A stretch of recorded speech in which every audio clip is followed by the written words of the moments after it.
Hello. In this video what I'm going to do is take you through this second mindless C program, which is called celsius.c. It's a program that is in the lecture notes. That's the slide here, number 37 at present. And it is also, well, it was actually taken from King chapter 2, and it's also in the lab. So you are expected to understand this. And when I say understand, I mean understand in a fairly detailed fashion. It's possible to program in Python in a sort of seat of the pants approach. You just more or less understand stuff and you hack. It's very hard to do that in C. It's a really bad idea because all sorts of weird things happen.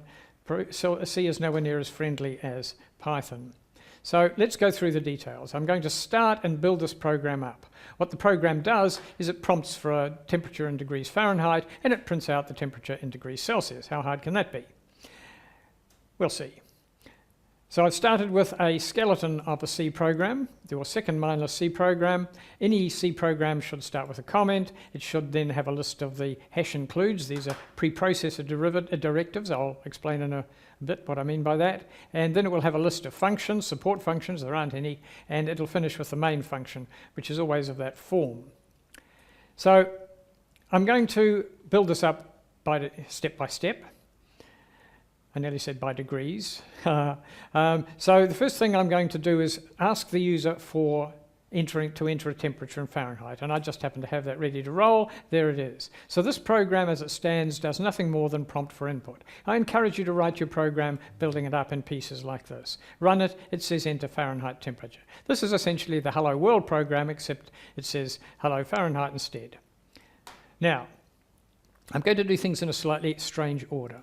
I'm going to begin by inserting the declarations of the variables I need in this program, and there's two of them. I need a floating point value called Fahrenheit, and I need a floating point value called Celsius. Notice it's spelt with an S. This is how I declared them. This is called a declaration. It says reserve me enough space for one floating point number, which turns out to be 4 bytes, in C. Reserve me 4 bytes for this and 4 bytes for that. And there's something else we have to do, and from now on this is required in all your programs. You should initialize that space of memory to 0. If you don't do that, then it doesn't initialize them, it just gives you whatever happened to be lying around in 4 random bytes of memory, and your program can potentially behave differently from when you run it at home and when you run it on the quiz server. So don't come and complain to me that your program works at home and fails on the quiz server, because I'm going to say, did you initialize all your variables? If you don't write those equal noughts in there, you may think it's fine, the code doesn't need them. I'm telling you, do it. Okay, so at the moment the program has declared 2 lumps of memory. It used to be the case that you had to do all the declarations first. Modern C, C99, is a bit more flexible, but I'm going to suggest you stick with this model just to emphasize the fact that when you begin a function, you reserve space for the variables, then you do stuff. I'm going to skip over how we get the degrees F. I'm just going to come back to that, and I'm going to immediately compute the degrees Celsius from the degrees Fahrenheit. And the formula for that is relatively simple. It's just the Fahrenheit value minus the freezing point, which is 32, multiplied by the scale factor, which is 5/9. So I'm going to write it like this just to make a point. Let me just do this way for a start. Come back to this, it's not right. I'm then going to printf, and printf is sort of like a combination of a Python print and a call to a format function of a string. Here goes the formatting bit. I have to say that the Celsius temperature, what I've said over there, Celsius equivalent is equal to, and instead of doing this as I used to in Python, I do %f. That's formatted floating point number, and I'm going to put a new line in explicitly. I have to be explicit about new lines, otherwise I don't get them in C, but I have to tell it what value I'm going to print. So that's the answer in degrees Celsius. Now the program isn't quite right at this stage, apart from the fact it doesn't read something. There's a really important error. Let's just see what we expect. We expect to get, if I were to enter a Fahrenheit of 32, well, no, let's take it here. It's 0. 0 minus 32 times 5/9 is 5/9 of minus 32. I don't know what it is, but it's 28, it's sort of minus 20-ish, right? Let's see. Let's run it. Build. It says it's 0. Actually says it's minus 0, which is even more confusing. Wrong answer. Why is it the wrong answer? Trap. This is C. That 5/9 behaves like a Python's 5/9. In C, there's only one divide operator. If you give it 2 integers, it does the integer division. If you give it 1 or more floats, if either of the values are floats, it does a floating point division. So it's very important in C to be explicit about the data types you're using. I want to use floats all the way through in this calculation because they're floating point numbers, so I should write it like that. Let's just double check that that solved that problem. Now I get minus 18, which sounds sort of rightish. Notice I've printed a lot of digits of accuracy. Generally I don't want to do that, so exactly as in Python, we normally have to specify how many digits we want, and I'm going to do that with %.1f. Now in general, I'll just show you what that does. If I run it now, I get minus 17.8, which is good. If I wanted a field width, I wanted to be in a field of width 20, I could do that. It'll be right justified in a field of width 20. There it is, way over there. Don't generally want that, so I leave out the field width and run it that way. All that remains is to get the actual temperature. And how do I do that? I use a function called scanf. Scanf is potentially very dangerous and confusing. I used to actually ban it after the first week of the course, but that got me into trouble. People complained. So we'll allow you to use it. It has to take a format. So it's a formatted scan. And what goes in here is very much like printf. It's sort of, I describe it as printf running backwards. %f, and then I have to say where to put the value you've read, and I want to put it at the address of the Fahrenheit variable. Now you're not expected to understand that at this point. For now, just accept that when you use scanf, you always put an ampersand in front of the variables. This will become clear when we get to pointers around about week 3 or 4 or something.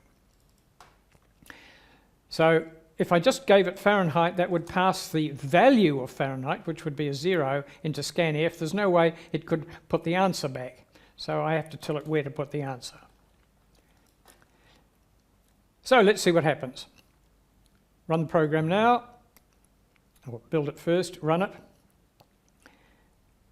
Enter Fahrenheit temperature, let's enter 212. Celsius equivalent 100. Woohoo, seems to work.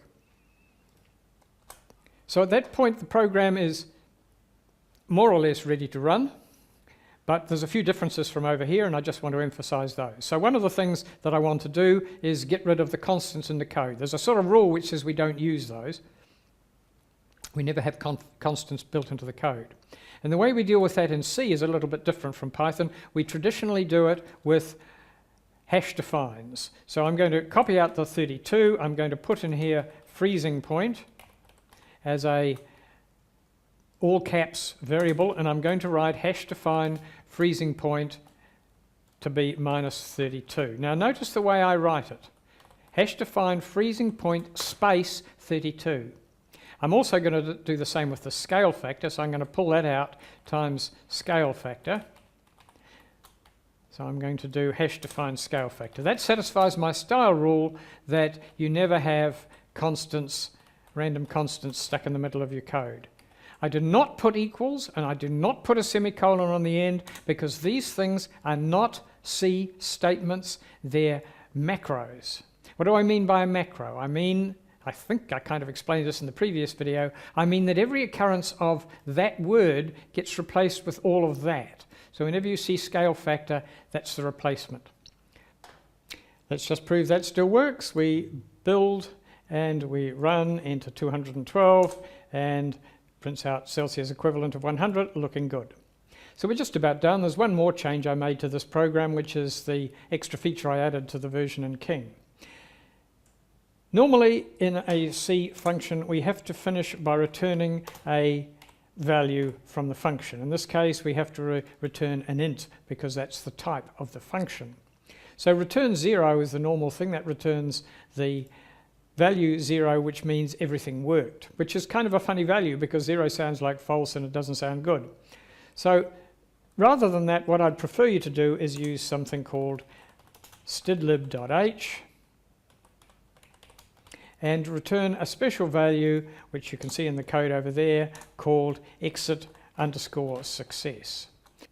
Just one more thing I'd like to demonstrate, and that is how do you find out what's in one of the include files. And I'm going to introduce a feature of Genie you haven't seen yet. That's the terminal. If I click on the terminal tab down there, I have a terminal window, and I'm currently sitting in my lecture demo directory. I can do all the standard terminal commands, and that could be useful to know about. The thing I'm going to show you is that I can type the command man for man pages stdlib.h to find out what is in the standard library. And what I see, or the standard library include, what I see is it declares a couple of data structures, you don't understand them yet. It defines some macros, you barely understand them. It defines a typedef, and it defines a heap of useful functions, an abort function, the abs function, the long abs function. So if you ever wanted to use abs as a function, you'd better have included stdlib.h. There's ASCII to long, ASCII to integers, there's an exit function, there's a quicksort function. Lots of interesting odds and ends in there. And down the very bottom, we will find something else that we need, a hash defined of exit success 0. That's why we needed to hash include that thing in order that that symbol, token, can get replaced with a 0. The other way of finding out what's in one of these, which may be better for many of you, if you've got a copy of King, the appendices in King are very good and have a good explanation of all of the include functions or programs and what they define for you. So that's all I have time for in this video. Thanks for watching. Bye.